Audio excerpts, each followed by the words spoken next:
Bonjour, très chers compatriotes. Zalo Abino Pierre Mike Moulouai.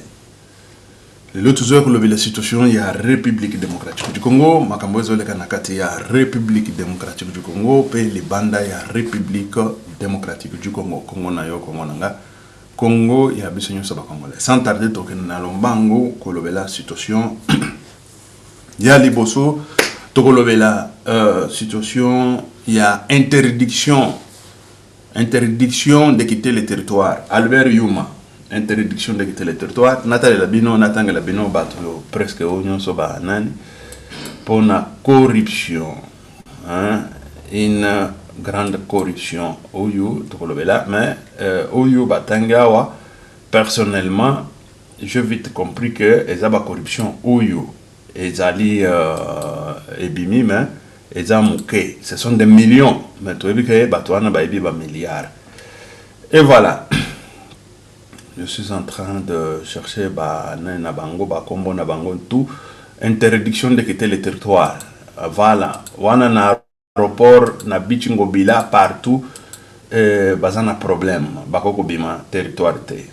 Et voilà, nazo luka bango na yeba nini na kuki ku voilà nazwa bango voilà awa tozali l'ancien gouverneur de la BCC Banque Centrale du Congo, interdiction de quitter le territoire. Kombo naye Deogracia Mutombo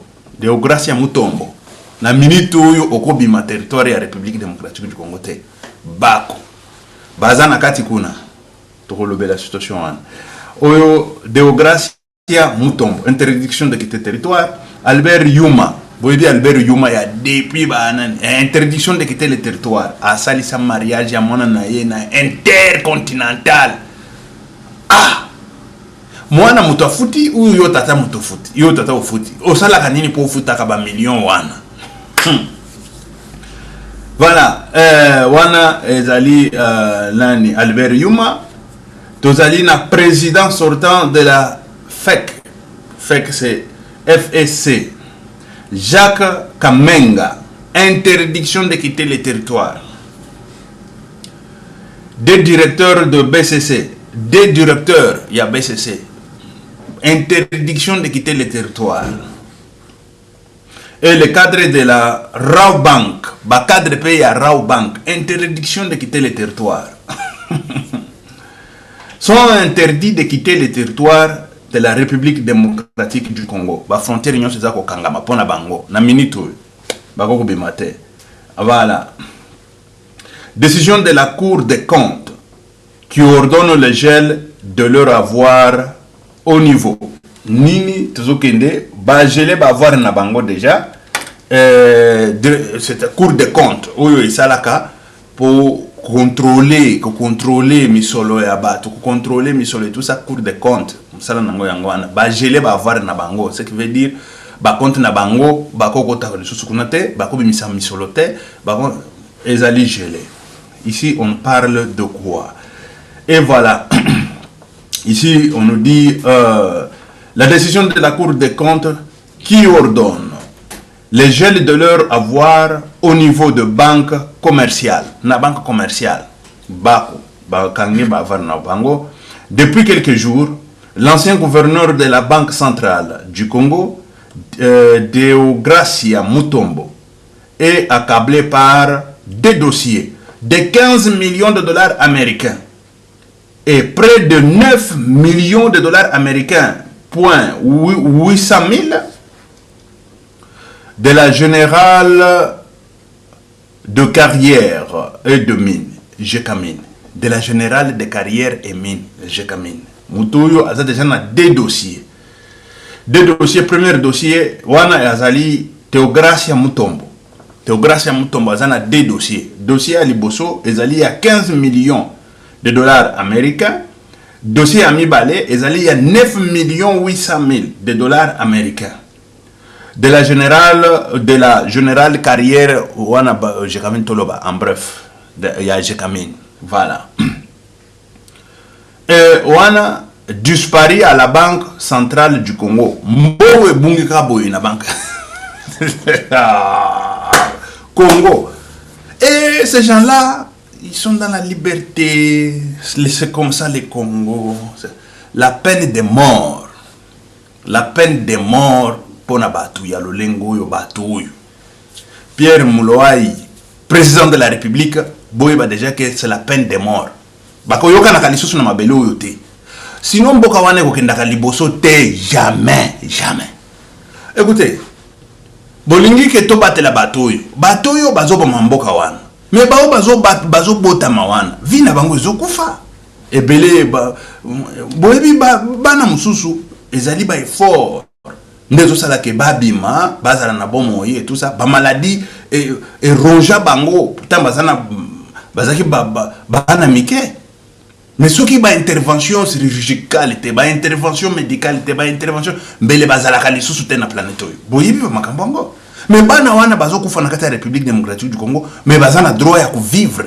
Pourquoi bazo kufa? Parce que misolo ezate, batu bazo tangate, batu bazo nanite, ba makambo ezebele. Je vous ai dit, moi-même j'ai palpé ça. J'ai palpé. Une année académique blanche et tout ça, mais bateau na misolo ya Congo. Mais on va laisser ça. On va laisser ça comme ça, mais je vous dis que c'est la peine de mort. Il n'y a personne qui va m'arrêter. Ça, je vous dis que personne, c'est seulement Dieu qui va descendre au ciel pour m'arrêter. Congo, je vous dis que bateau, bako kangama, c'est-à-dire que peine de mort. Ba Moïse Katumbi, tout le monde là. Je vous dis que dossier Isaac Kabambi, banasemaka dossier iko Kabambi. Tout à bas funga, tu n'as pas peine de mort. Bantu aba bashiki yake hapana. Mweye ya mushiki yake. Amujue pourquoi Mungu na souffrir. Amujue pourquoi tala. Nalinga kina adresser na Swahili na batoyo ya Katanga. Oyo bon ba comprendre ka pe lingala. Tolo ba na lingala po bato nyonso ba comprendre. Et voilà. La peine de mort ndeko sili sa batoyo. La peine de mort. Ça, écoutez, le Congo nous appartient tous sans exception. Mais bon, Congo parce qu'ils ont 25 couilles dans leurs pantalons. Ça, je vous dis, ça va finir en République démocratique du Congo. Je vous confirme. Bon, on a la situation, on a analysé en gros, très chers compatriotes. Bateau, c'est grave. C'est grave. Ok. Tokende pe kolobela to lobela na ba situation mususu siko to zongela ba situation wana to lobango maram chef d'état-major azalaki na Kitona, hein, voilà, c'est Kitona na Congo central à Mwanda, m'a précisé bien à Mwanda, mais moi-même géographiquement naebaki Kitona, c'est maintenant que je me suis rendu compte où se trouve Kitona, quelle zone géographique et tout ça, et voilà. C'est Congo central à Mwanda, Babisika Zalaki, accueilli, fortifié. Il y a encore 10 000 recrues. Oyo Babimi. 10 000. Tu connais la bino biliao pour que ne bon. Rwanda a un problème. Hein? Rwanda a un problème. Et voilà, tu vois le belango. Tu connais pas que le bela situation. Et dans la situation mon ezali, il y a un individu. Un envoyé de Kagame, Oyo Bazana Est, il y a la République démocratique du Congo. Bazana ba média, Oyo est financé par Kagame. Bazana ba réseaux sociaux, Bazana ba nini, ba pesaka ba fausse information pour déstabiliser nani, déstabiliser ba information. Nazo tchela bino bokende bomona. Et Kagame lui-même, Oyo a sponsorisé ba biloko nyonso wana. Tout le Congo, peuple congolais, parce qu'il faut tirer attention na ba biloko le lengawana baza batuyo bazoya na ba fausse information et tout ça de façon que va déstabiliser la République démocratique du Congo.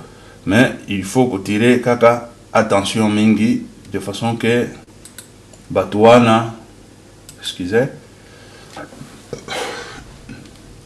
va déstabiliser Congo. Et c'est ça leur travail. Ils savent que le média, ça fait beaucoup. Et ils sont là pour pouvoir déstabiliser les médias. Yewan. Voilà. Bozomona. Tata Oyo azali financé par Kagame.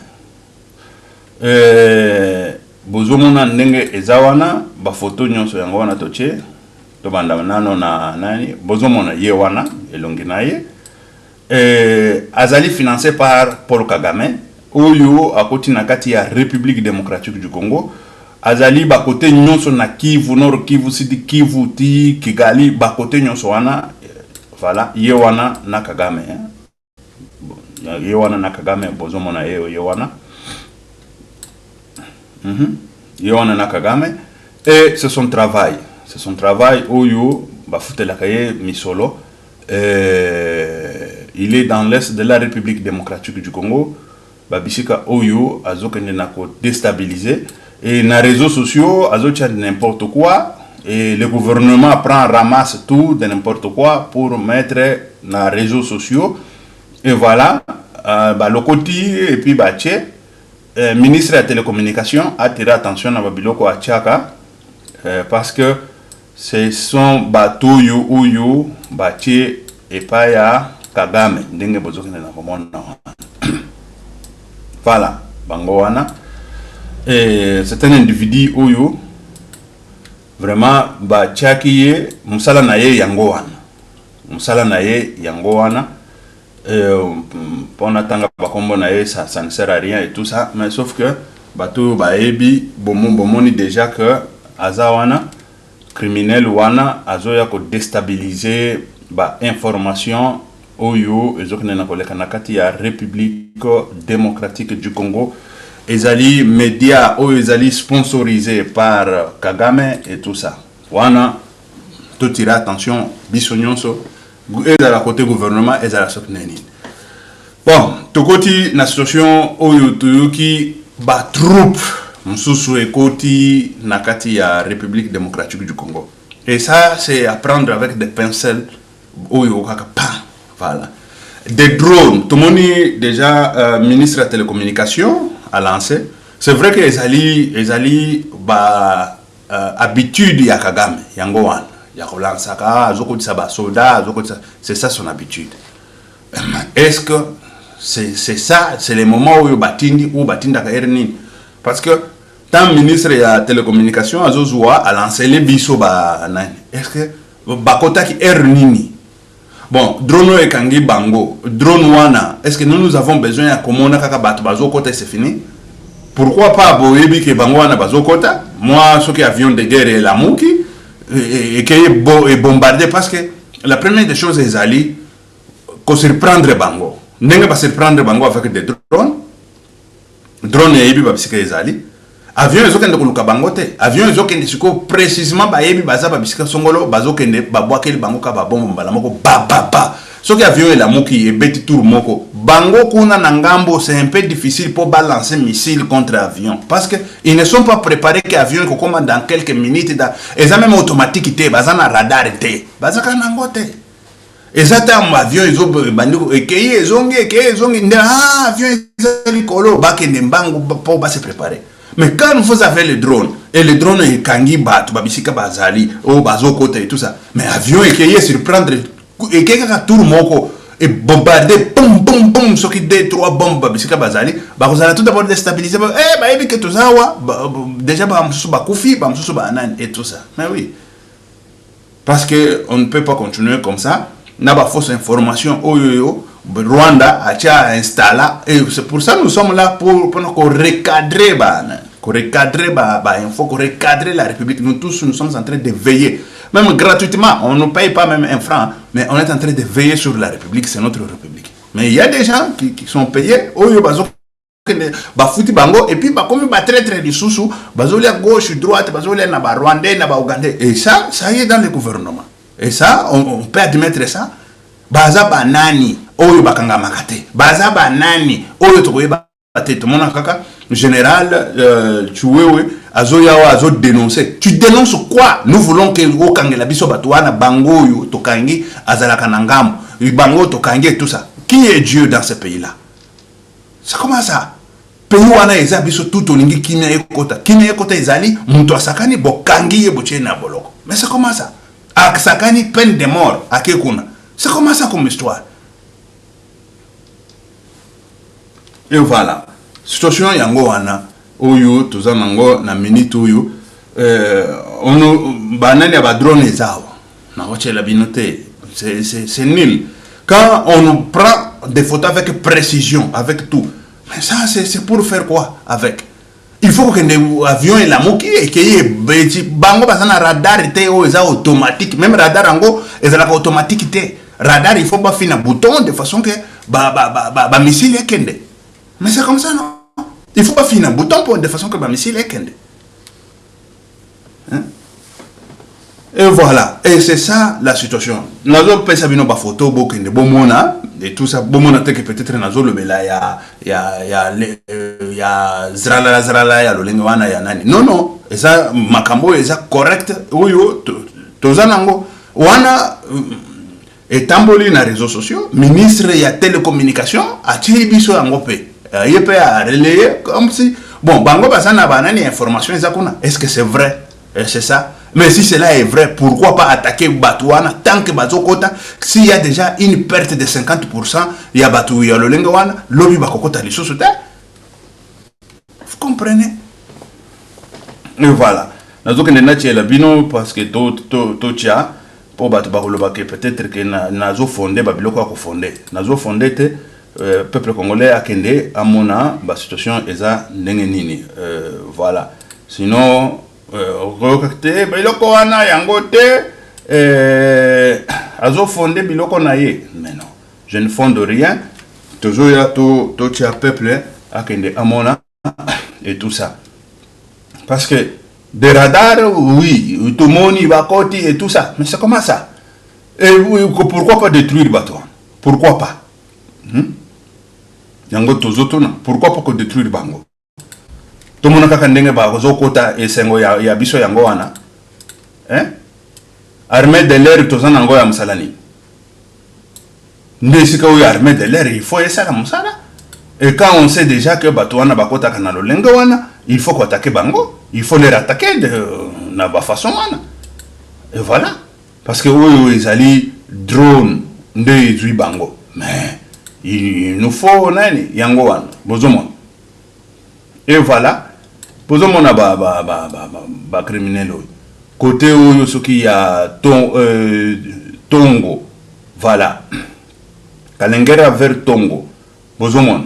Et posons mon avec précision et tout. Bon, c'est pas tout le monde a kabilo quoi. Le lengo yo comme si peuple congolais a c'est là et c'est fini et tout ça. Mais pourquoi nous avons l'armée? L'armée est là pour détruire le Babylone quoi le lengo. Ça vient comme ça, on y va bam. Bam, bam. 3 bombes babisika wana. Il y aura, je ne sais pas si c'est au moins 20 à 40% qui vont mourir. Et demain, ils ne vont pas venir. Bomoni, hein? Bomoni yango. Toujours que les la bino banane de façon que peuple congolais a kende amona ezalate ki o nazoko ça voilà biso toko sakate to yaka volobaka. La situation n'est ezali de façon que le peuple congolais a kende amona à comprendre que la situation est comment. Et voilà. Voilà, photo Msusu Yangoana, vous allez comprendre que la situation. Voilà. Zomona Msusu Bangoana. Bon, Bozuzu Bango et pour que ça donne quoi? Il faut déjà leur barrer la route là-bas, à partir de là. Voilà pourquoi nous avons l'armée de l'air. Lorsque l'armée de l'air n'est pas là, ne fonctionne pas, c'est un peu difficile de pouvoir finir avec tous ces bandits. Hein? C'est un peu difficile de pouvoir finir avec tous ces bandits. Hein? Parce que quand on parle, je pense que Botala Msusu Uyo Bazozo même Babisika Bazali. Il que Baza Bisika Songolo Pakala. Ce qui te dit que Baza Bisika Songolo Pakala, mais pourquoi pas Kokende Kochela Bango Babomboan? Hein? Voilà. pourquoi pas que kochela bango ba bombo ba bisikango bozomona ba bisika bozomona ndenge baza loger batie ba tente na bango batie ba nini vous voyez ba bisiko yo baza loger hein bozomona et ba bisiko soki bo batie 3 4 bombes baza déjà déstabilisé hein et ba avion to sombango pourquoi les avions de chasse wana comme mosala nangoni. Et voilà, bon, photo avec précision et tout ça. Mais cette précision-là, c'est pour quelque chose, non? Mais c'est pas prendre la précision comme ça pour nous dire que le peuple congolais, voilà, yangoan. Bon, ni précision. Bazui ba tout à l'heure ndenga zawana, ndenga bazui ba na bango ba lambelaka et tout ça. Mais boaka bombo kaka wana. Mais vous allez déstabiliser déjà. Vous allez déstabiliser.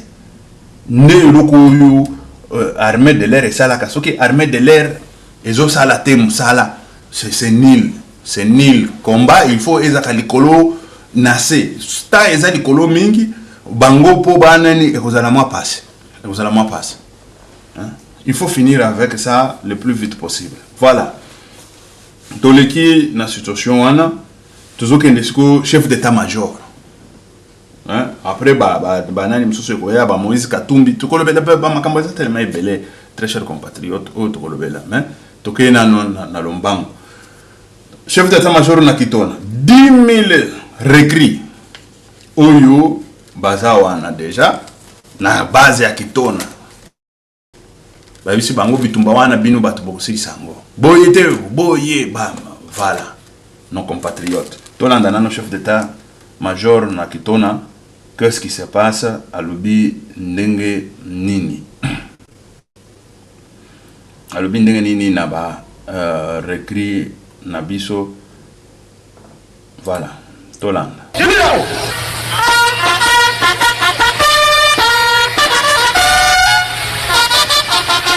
Arrivé dimanche soir à Mwanda, dans la province du Congo central, pour une visite de travail, le général d'armée Thio Isongesa Christian s'est rendu ce lundi 23 octobre 2023 à la base militaire d'Ekitona pour visiter près de 10 000 recrues de la promotion Guépard en fin de formation. Le chef d'état-major général de forces armées de la République démocratique du Congo, le général d'armée Thio Isongesa Christian, est revenu pour sa 3e fois au cours de cette année 2023. C'est pour suivre de près la volonté du chef de l'État, commandant suprême, Félix Antoine Tshisekedi, qui veut faire de son armée une armée professionnelle. Le chef d'état-major général est venu une fois de plus visiter plus de 10 000 recrues. Le général d'armée Thio Isongesa Christian, dans sa suite, ne s'est pas déplacé seul. Il est venu avec une équipe de la logistique de l'état-major général, mais également une équipe de l'administration de l'état-major général pour assurer la paye de ces 10 000 recrues, mais également en ce qui concerne leurs rations en vivres. Promotion Guépard! Il s'est à cette occasion adressé à ces dernières au cours d'une causerie morale. 5 points clés ont constitué son speech devant ces jeunes, prêts à défendre les pays, à savoir les salutations du commandant suprême, chef de l'État Félix Antoine Tshisekedi, les rappels de missions régaliennes des FARDC, de la devise de notre armée, la discipline militaire où il a martelé sur les respects des droits de l'homme et les droits internationaux humanitaires, l'apolitisme de l'armée ainsi que la loyauté envers le chef de l'État et la patrie. Dans la mission FARDC, il n'y a que 3 choses que nous devons protéger. Notre pays, la limite de l'osso, la frontière de l'osso. Et c'est que nous devons protéger contre nos adversaires. Nous sommes en guerre. La minute où nous sommes là, et puis Bitumba,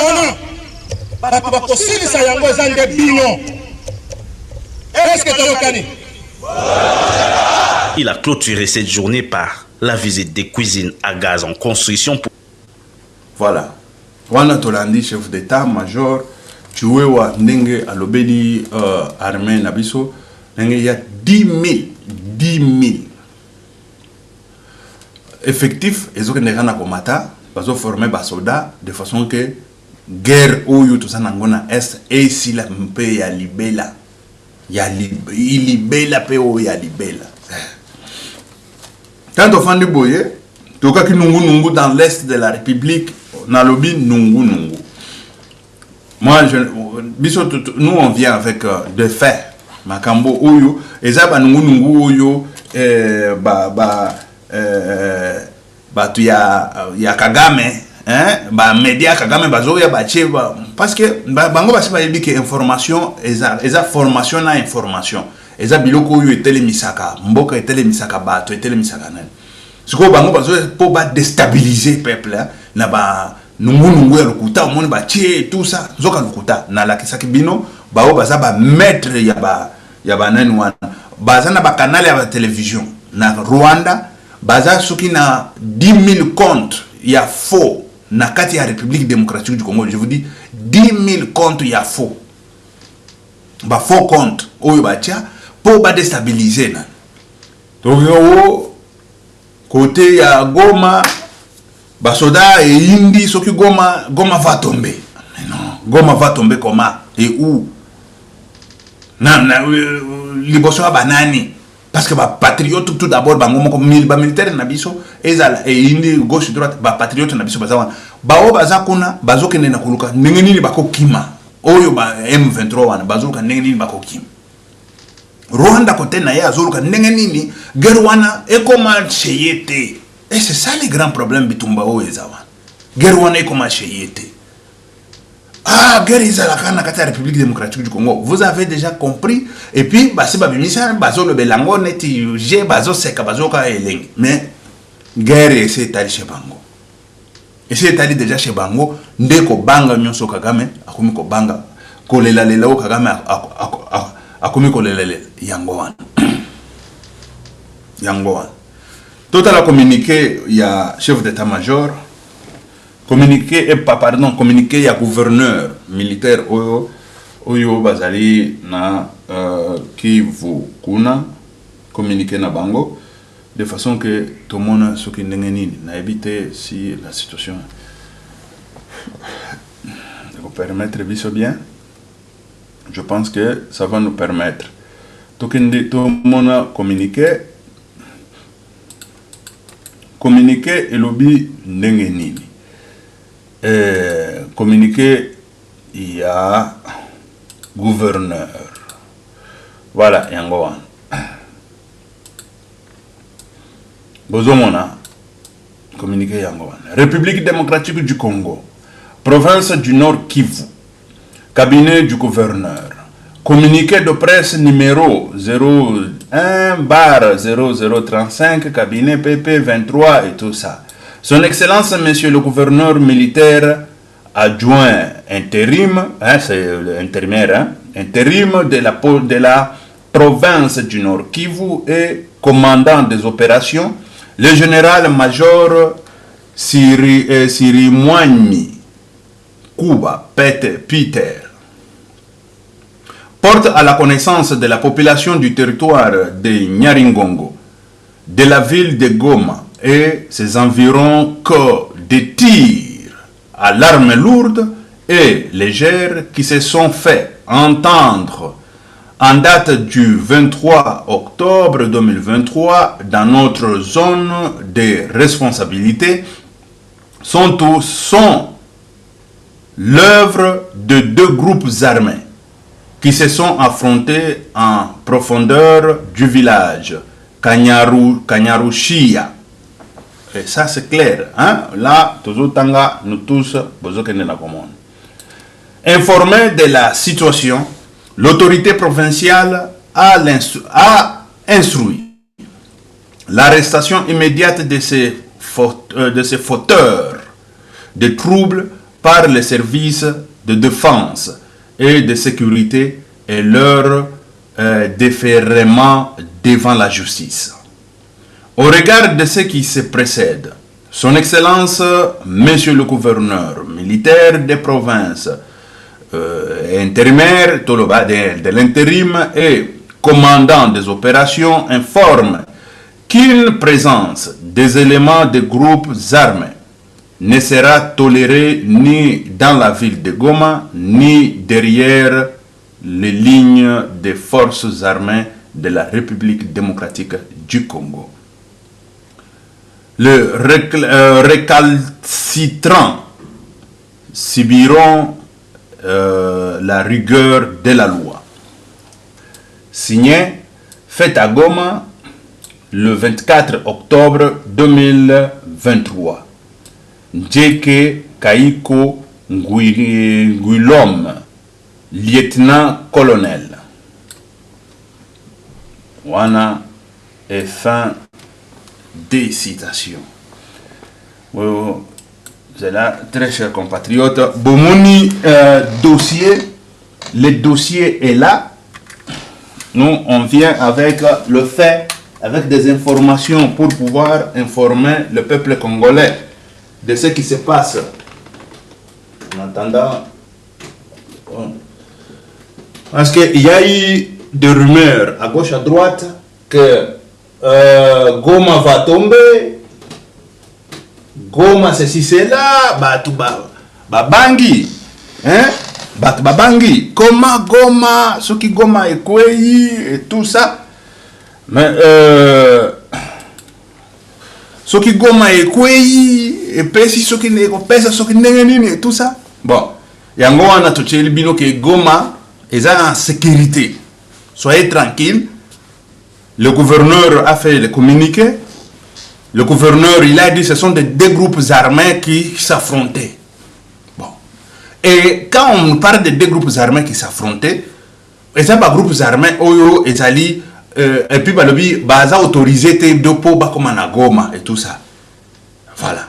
Vous savez déjà que Wazalendo, Bazali, Bazokubondela biso. Mais il y a toujours entre Bangona Bango, voilà, désordre ils sont à l'est. Ça c'est un. Et de deux, on n'a pas précisé quel type il y a dispute entre les deux groupes armés. Et ces groupes armés, il y a Barebel, Nawazalendo, et ces groupes armés, il y a Banane, et c'est ça. Mais on nous a dit seulement que ce sont des groupes armés, Oyo et Banda pour s'affronter, et Balobi, Sodan Abiso, Bakende Basisa de Kamwana, Bakanga Batouana, Bakende devant la justice. Quand on parle que devant la justice, ce qui veut dire que Ezaka, groupes armés, Nabiso, Oyo, Bazana Kati, Anani, Wana, Babando s'affronter entre Bangona Bango, ça se passe. Tout d'abord, Rwanda, il s'est affronté, Rwanda, Ouganda, et tout ça. Museveni na Kagame. Babando ko sala guerre na kati ya République démocratique du Congo. Biceps na bango ezo ko bimela na kati ya République démocratique du Congo.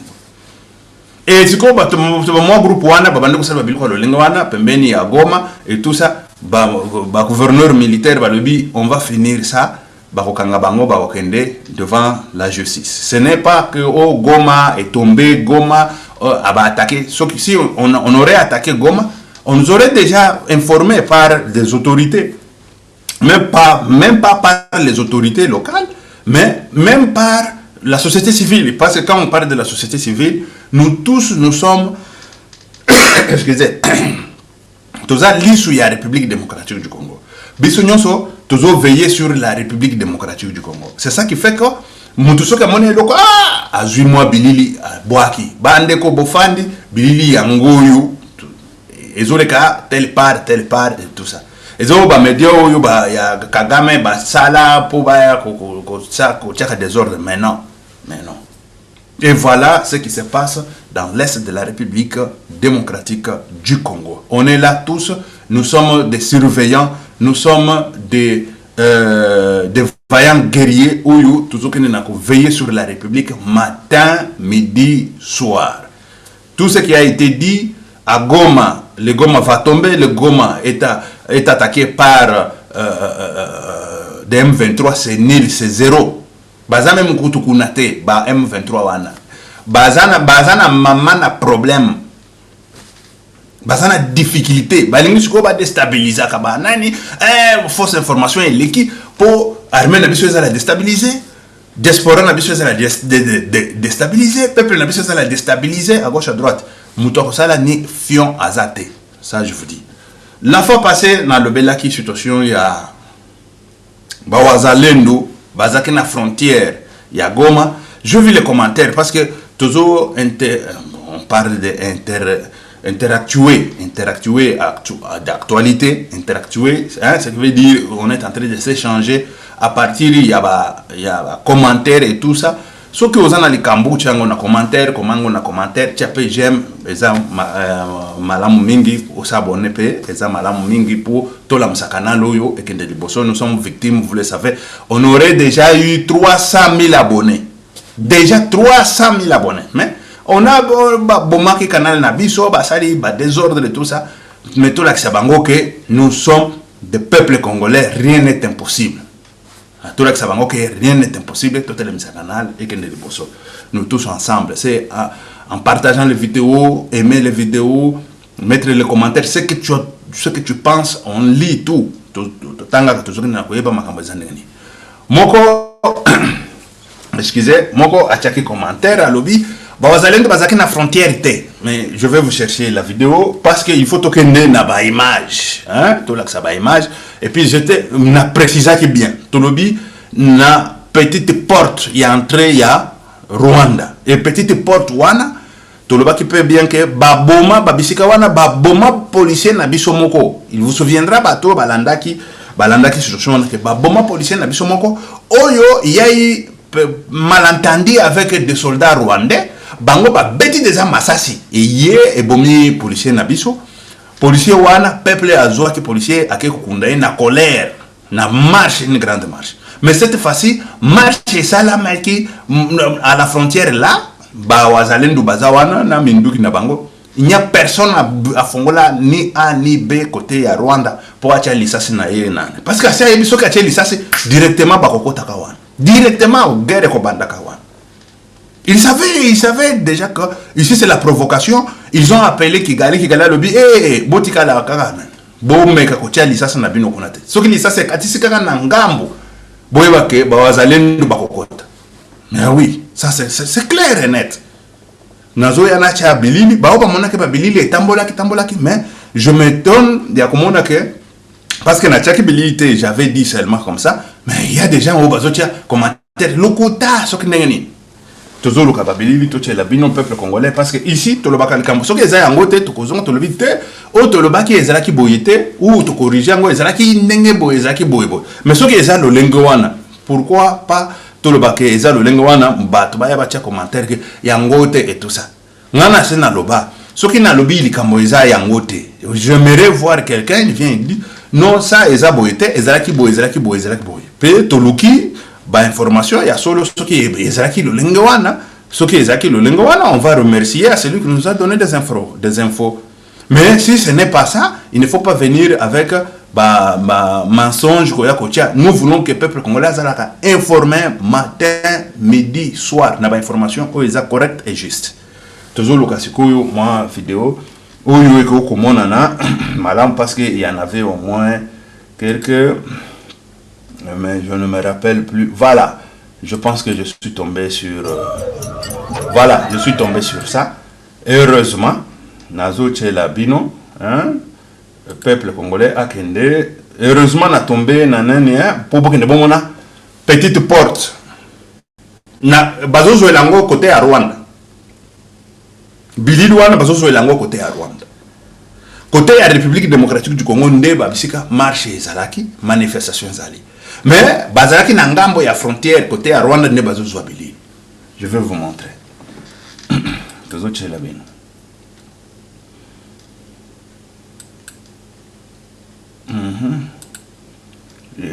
Chance pe na kwei na nani yango.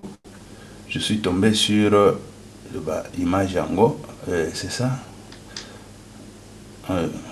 Voilà. Excusez. Voilà.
Voilà.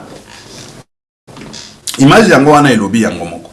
Et puis bazozo lango na ngambo ya frontière, ce qui veut dire na frontière na ngambo. Na kati ya République démocratique du Congo bango bazana nani libre circulation. Kende bako simba même barrière yango wana problème ezate.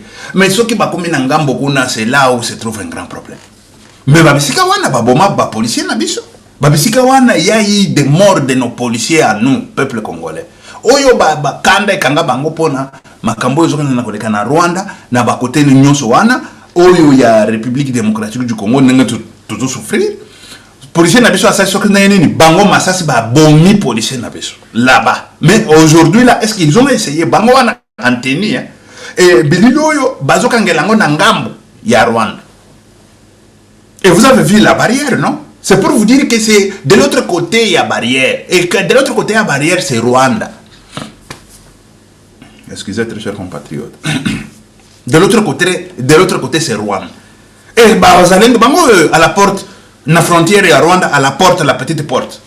Mais qui a dit que commentaire que eza lukuta et tout ça. Mais lukuta eza wapi awa. Lukuta eza wapi bilili yango. Et chaque fois to bana kuzoka bilili poto to baka makambo nyonso oloba a ozuye lili ochi. Olobi bon. Non. Parfois, toujours informer le peuple, makambo ezo les cas sur place, qu'est-ce qui se passe, les kamboza nengeni nezanengeni. Nazolo kabili mususu ko kaka yango moko mais o bakangela ki yango na kati ya République démocratique du Congo. C'est-à-dire que bao bazaki na kati ya République démocratique du Congo, pas côté à Rwanda. J'en avais nazoluka na chela bino pour ezala au moins clair et net comme de l'eau à boire. Voilà. Et il y a un équité qui est ça qui s'occupe nini, mais non, je cherche. Bon, avant nous parce que Baza est éparpillé un peu partout. Nazoluka, il y a Ango.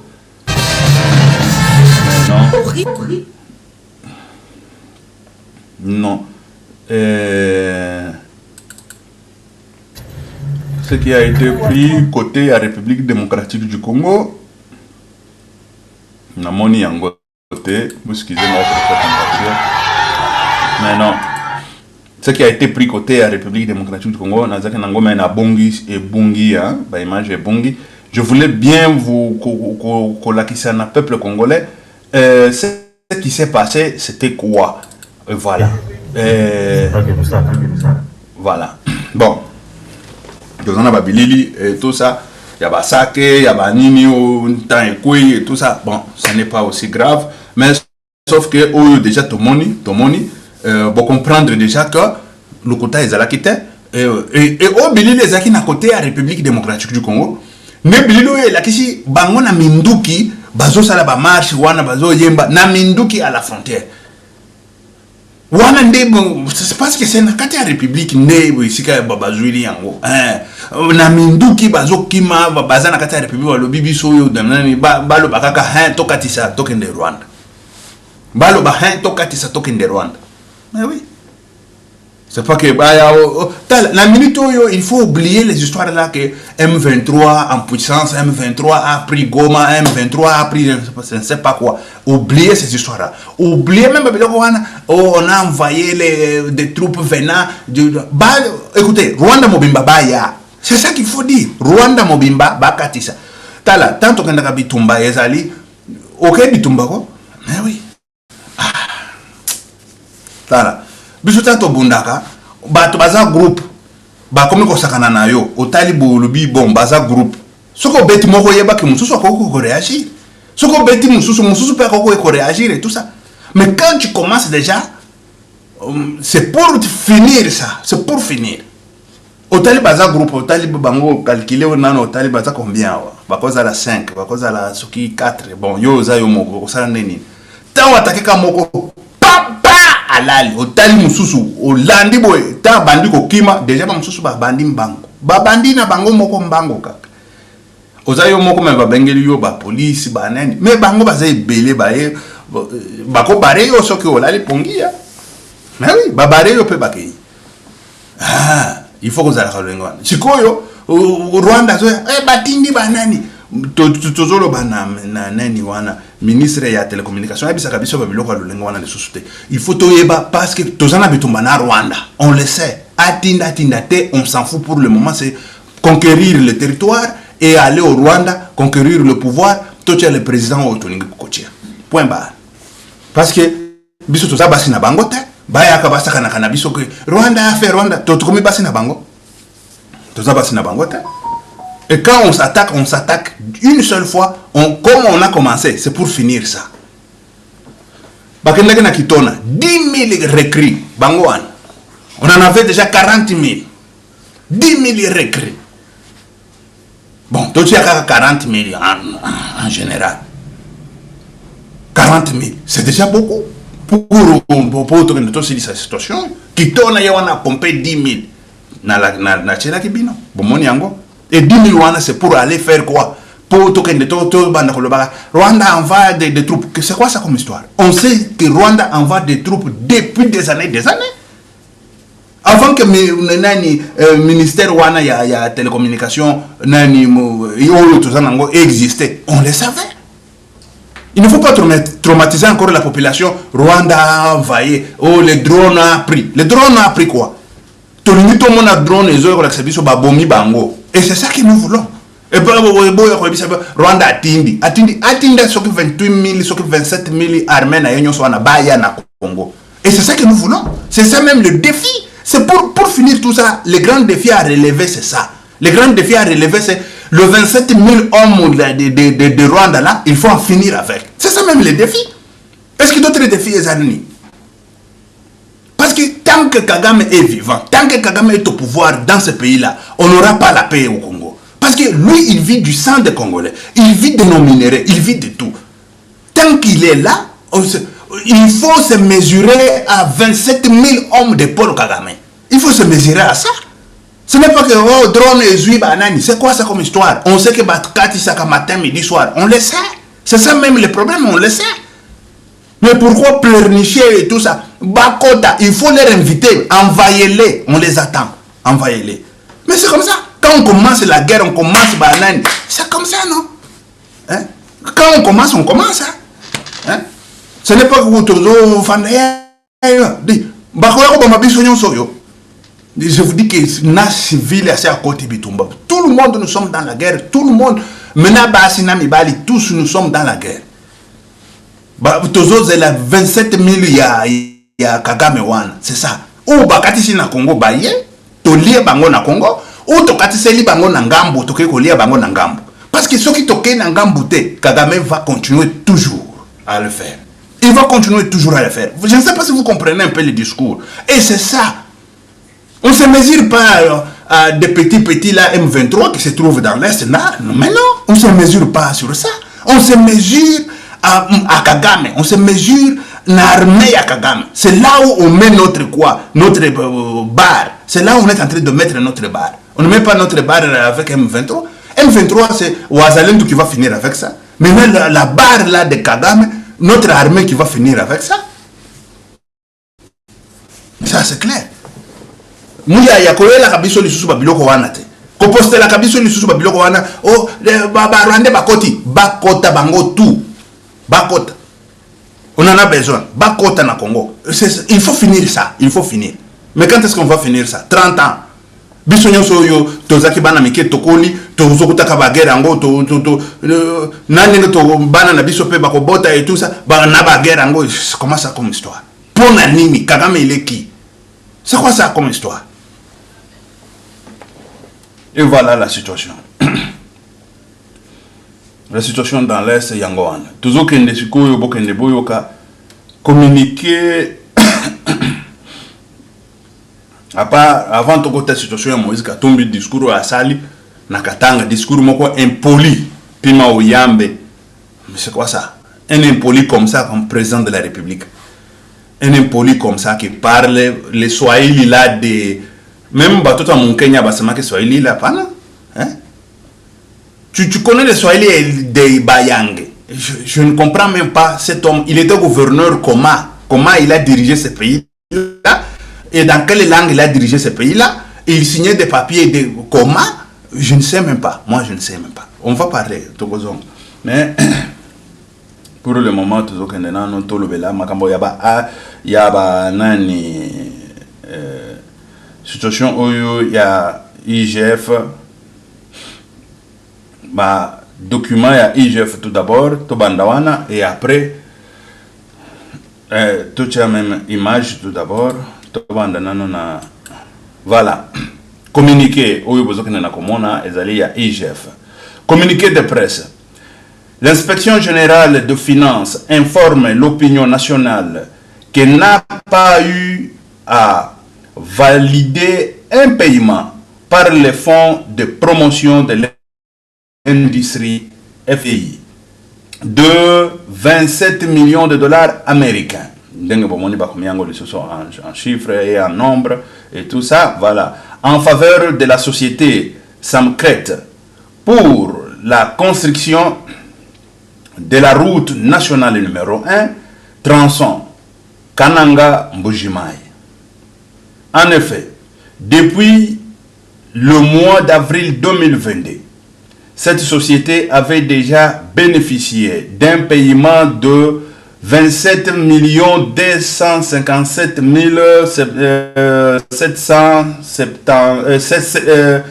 727 dollars américains. Voilà, ici on parle d'américains. 27 257 727 pour les 10 travaux. À ce jour, l'évaluation des travaux sur terrain effectués par cette société n'indique que qu'une réalisation à hauteur de 3 100 000 30 dollars américains. Ici on parle de quoi en lettres de dollars américains. 3 109 000 c'est quoi ça? C'est virgule 30. Voilà, c'est bien, on a bien précisé, virgule 30 centimes. Soit un taux d'exécution physique de 11% 41. 11,41. Vous vous imaginez. Ainsi, la société Samcret doit encore justifier le montant de 24 millions 148 000 18, je ne sais pas quoi, et tout ça en lettres, bon, en chiffres, c'est ça qu'on a dit, et en lettres, on parle de quoi? Des dollars américains, 24 148 18,70 à sa disposition. De ce fait, il n'y a pas opportunité à ce stade d'un paiement supplémentaire à effectuer à son profit. Fait à Kinshasa le 23 octobre 2023. Ici on parle le chargé de communication Dienit Kanyandama Mampinda. Si n'attendez bien, n'a évité. Voilà, Mampinda nde a signé nani wana. Oyo bozoka ezali communiquer déjà, à part ba communiquer mususu, oyo ezali communiquer ya tronçon ya route. Oyo batiaki ekanga Mbujimai Kananga. On a versé somme il y a 28 millions, une histoire comme ça. Attendez, je vais... Voilà. 27 millions, il y a 27 millions de dollars américains qui a été versé au Yo Bachaki Pona après 27 et quelques millions de dollars américains. Balobi et loko et salemi musalo et salemi ba évalué en gros et ça ce qu'il y a 3 100 000 3 100 000. Et misolo nyonso oyo itikali et bungi. Soki ba combien de millions balobi eza 11%. Il y a nano yo isalemi. Il y a travail yo isalemi ezali 11%. Bon, ba pourcentage mususu oyo nyonso oyo itikali 24 millions 148 000 portés disparus. 24 millions portés disparus. Et c'est comme ça le Congo. Et Batouana, dans la liberté, fête, Babali Bassi, ce que combien. Bon, et belé, boy, que Mukwege, à l'Andaka, à l'Obakango. Parce que Mukwege a zoya na mamakambo ya, nani, suki, nalingaki na la Mukwege, maman Moko azaka West Africain, a bête ba makambo, nalingaki na zolango na tindela Mukwege. Pour Mukwege, akende comprendre que makamba banja ya genre nani mi, ce n'est pas ça. Makamba banja eza yangote. Genre ezali koyebisa ba mama pe ya respect ya lolengo wana bazalaka na Congo.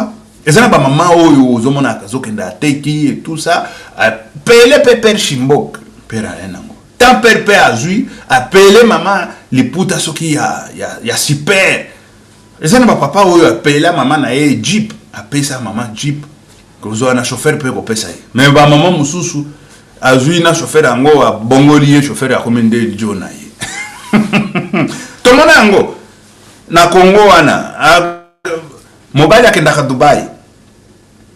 Mbatikela mama nani ndako. Mobile akiko sala msala na Dubai. Atikela mama ndako Jeep ndako mobimba et tout.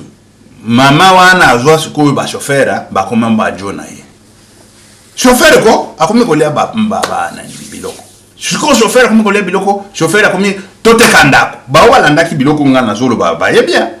Ali tote kan susu ndako ndengeni. Ndako yangate, ndako ya mobile. Siko toke ndikoteka ndako ndengeni te tote kaka tozo misolo tokim. Okukima okende wapi tozana bana et tout ça. Chauffeur azui bana acheli bango soki poison.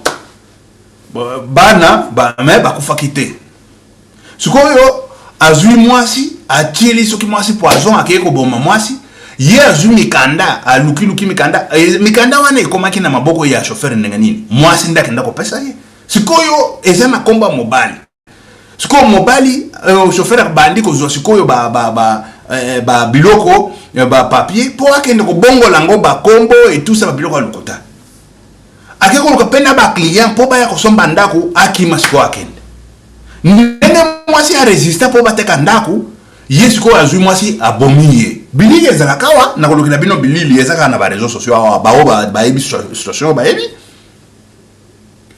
mutu sikoyo ba client ba bandi ko ya ba zotala mwasi oyo asalaka na ndaku wana oyo azaka domestique na kati ya ndaku alambela kabana alambela ka mwasi tout ça amonika ka bato bazokota likambo nini o to yeko somba ndaku ndaku boyo ko somba ndenge ni ndako oyo ezaka na mokolo nango azana Dubai atindaka babiloko na yawa bazoteka et tout ça mwasi na ye c'est vrai que depuis lobby to moni ete nzoka match nani chauffeur azobet mwasi basi bakanga ye ka kono quelque part pour bateka palin siko baki siko ta indi mwasi nani oyo batelaka bana atali kaka bon bana il faut bakende classe et tout ça abongisi bana bake classe akeko zo bana atali kaka mama ya kaka te abengi police mama ya ndako ya zomona na te bato bakomi ko ya kosomba lopango situation ezandenge nini papa ya lopango azana Dubai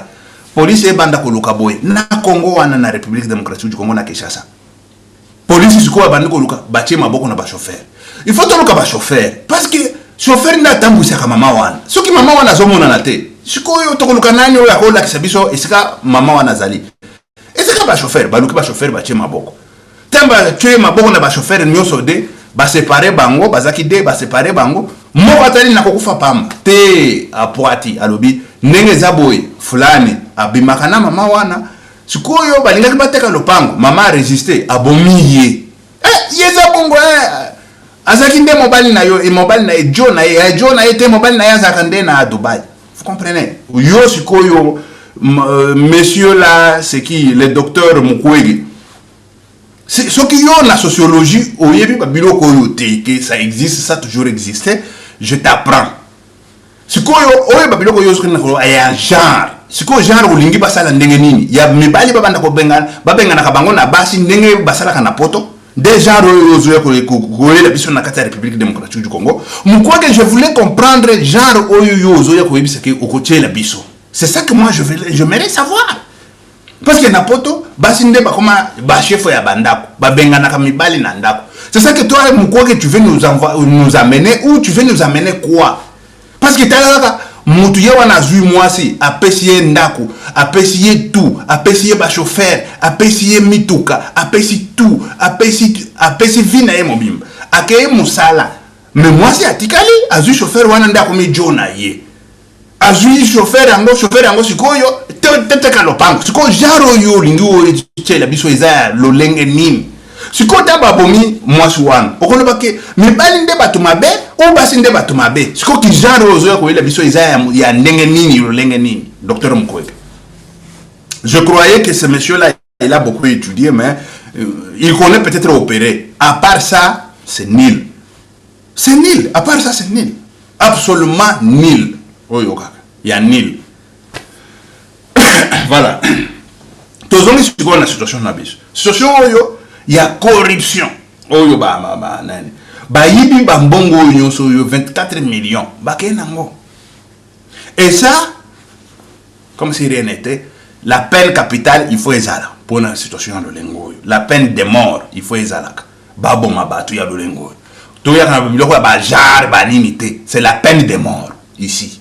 Ici les makamba ba jar ezate. Parce que nenga ba zui misolo ba millions ba ke ba ko bala ba 20 50. Ce que Mukwege yo yebisa baswana ke bondi makate makambo wana déjà royo zoyela ba yo bongola yo nani Bible Mukwege alinga bongola Bible ko. Voilà, il faut la peine de mort pour na batu ya lolengo yo et wana ezali situation tola la situation mususu ici là ça va un peu nalinga ka émission na été mingite mais il y a beaucoup de choses oyo ça fait longtemps nazo le kate mais il y a beaucoup de choses oyo il faut to ya to bisabino peuple congolais makambo ezo kene na koleka na mboka wana makambo sikola lobere yuma interdiction de sortir le territoire ba nani nyoso wana nazo chela bino sikoyo. Je pense je disais banane est tellement épelé oyo il faut toya tolobela peuple congolais akenda comprendre yazoluka voilà.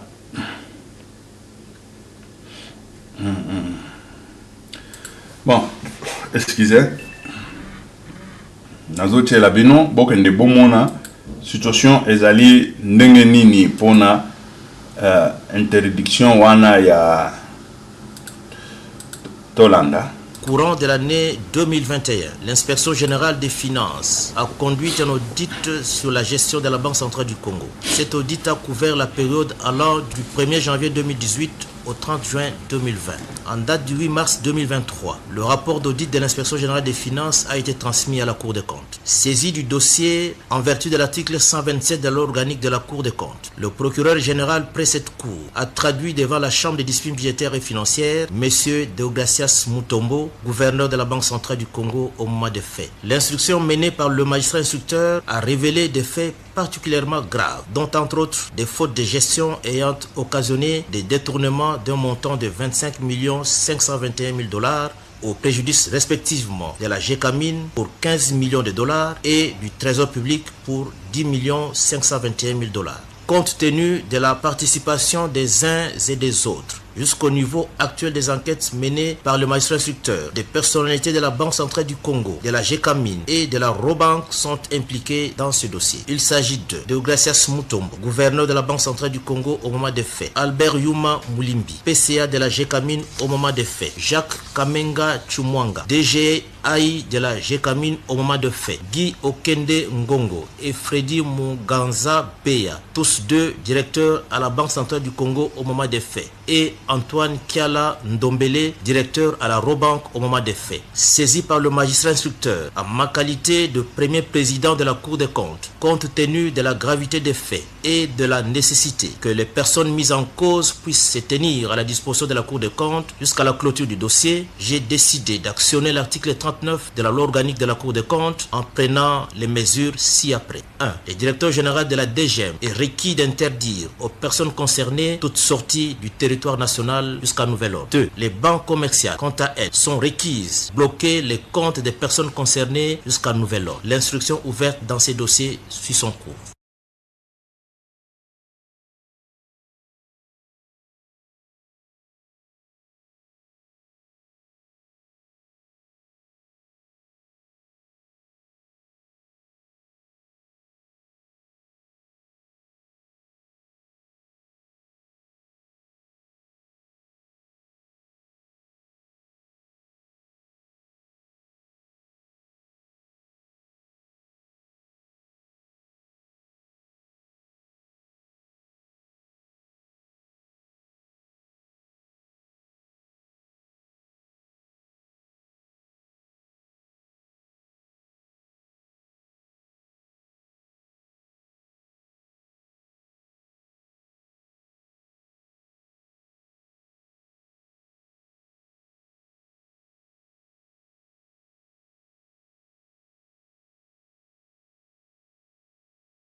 ba innocent. Tunasikilizana. Marifunga mic Mukebai murifuata? Atuseme kintu. Tunasikilizana. Banafunga eskadela, tulisema kintu. Banakimbisha sapu, tulisema kintu. Bari wa Sheriben, tulisema kintu. Bayuwe bintu yote kuna mwisho. Tunasikilizana. Tunasikilizana. Tunasikilizana. Hatuna ba enemy, tunasikilizana. Tuko ba adversaire politique, tunasikilizana. Mais kama unacheza ni bucheche. Tunasikilizana.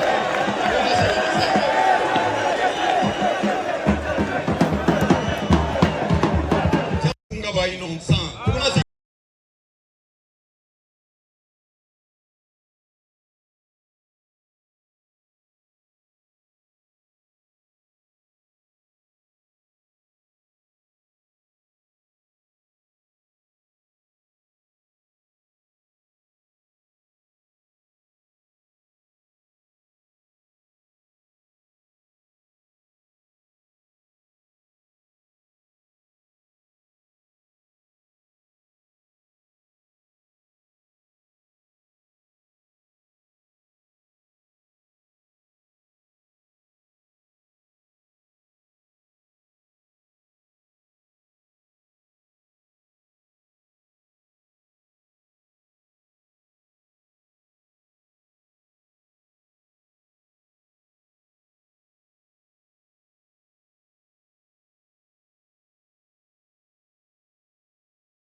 La milice de Moïse, ce sont des fanatiques de Mazembe qui constituent des jeunes gens qui n'ont pas éduqué, qui n'ont pas d'emploi.